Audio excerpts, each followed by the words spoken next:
Yo, what's up mga idol? Uminit muli ang isang WNBA game matapos sa bahagi ng dating NBA player na si Enes Kanter Freedom. Ang kanyang panig tungkol sa insidenteng kinasangkutan niya at ang WNBA player na si Natasha Cloud. Ayon kay Freedom, nagsimula ang lahat ng ipinagdiwang niya ang isang 3-pointer ni Sophie Cunningham ng Indiana Fever noong third quarter. Ilang possession ang lumipas, lumapit umano si Cloud at may sinabi siyang hindi maganda kay Enes Kanter. Agad naman sinabi ni Freedom na wala siyang romantikong interest kay Cunningham. Aniya, nasa laro lamang siya bilang basketball fan at para suportahan si Cunningham. At ang tinatawag niyang pagsuporta sa mga kababaihan, ayon pa kay Freedom, patuloy umanong sumigaw at nagmura si Cloud.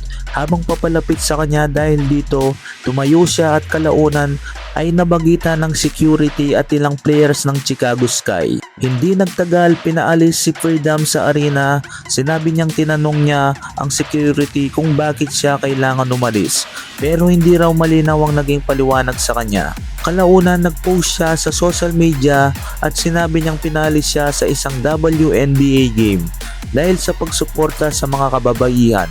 Samantala, ipinagtanggol naman ng Sky head coach Tyler Mars si Natasha Cloud at sinabi niyang kilala si Cloud bilang isang player na handang protektahan ang kanyang mga teammates. At mas naging kontrobersyal ang insidente dahil ilang linggo lamang bago ito inanunsyo ni Freedom at ang dating NBA player na si Royce White na nais nilang maging eligible para sa WNBA draft. Gayunpaman, hindi pa kinukumpirma ng WNBA na eligible si Freedom para sa draft. May bagong nakakagulat na kwento si Max Strus tungkol sa dati niyang teammate na si Jimmy Butler noong magkakasama sila sa Miami Heat.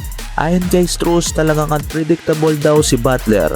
Sa labas ng court, may mga pagkakataong magkasama silang nagdi-dinner at sobrang close nila, pero kinabukasan sa practice parang hindi man lang siya kilala ni Butler. Minsan mapapaisip ka raw talaga kung may nagawa kang mali.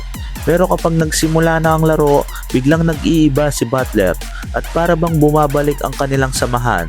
Pero higit sa kakaibang personality nito, pinuri ni Strus ang kakayahan ni Butler na biglang mag-switch on kapag oras na ng laro. Pinakamalinaw itong nakita noong 2023 playoffs matapos ang isang magulong regular season kung saan 44-38 lamang ang record ng Heat at natalo pa sa unang play-in game. Nakapasok sila bilang number 8 seed matapos talunin ng Chicago Bulls. At mula roon, naging Jimmy Butler show ang playoffs.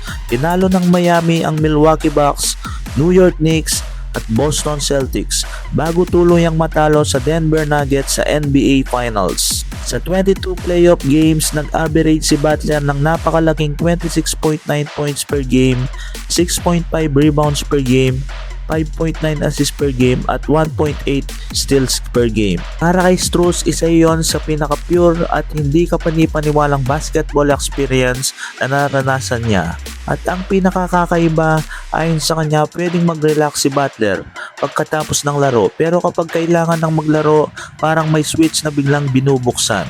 Isang bagay ang malinaw para kay Max Strus, walang ibang manlalaro na katulad ni Jimmy Butler.